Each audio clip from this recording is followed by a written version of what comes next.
بسم اللہ الرحمن الرحیم۔ السلام علیکم ورحمۃ اللہ وبرکاتہ۔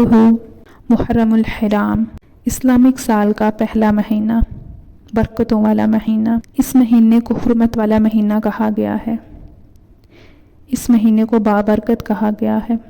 اس مہینے میں یوم عاشوراء کے روزے کی بہت فضیلت ہے۔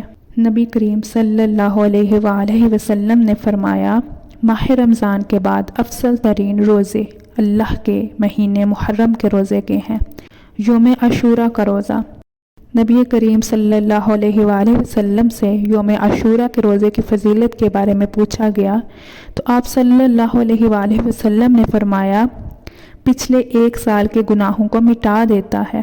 رسول اللہ صلی اللہ علیہ وآلہ وسلم نے فرمایا، اگر میں باقی رہا تو 9 محرم کا روزہ بھی رکھوں گا، لہٰذا 9 محرم 10 محرم روزہ رکھیے۔ سیدنا عبداللہ بن عواش رضی اللہ تعالیٰ عنہ فرماتے ہیں کہ آپ صلی اللہ علیہ وآلہ وسلم نے یہود کو یوم عاشوراء کا روزہ رکھتے ہوئے پایا تو ان سے فرمایا، یہ کیسا دن ہے جس میں تم روزہ رکھتے ہو؟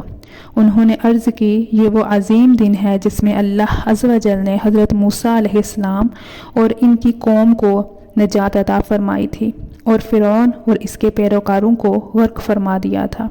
بعد میں جب یہ دن آتا تو حضرت موسیٰ علیہ السلام شکرانے میں اس دن کا روزہ رکھتے اور ہم بھی رکھتے ہیں۔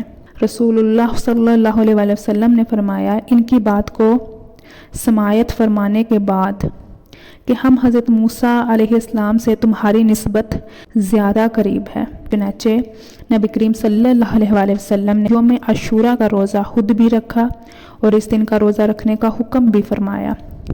رسول اللہ صلی اللہ علیہ وآلہ وسلم نے 10 کے ساتھ 9 محرم کے روزے کو ملانے کی خواہش کا اظہار کیا تاکہ یہود سے مشابہت نہ ہو۔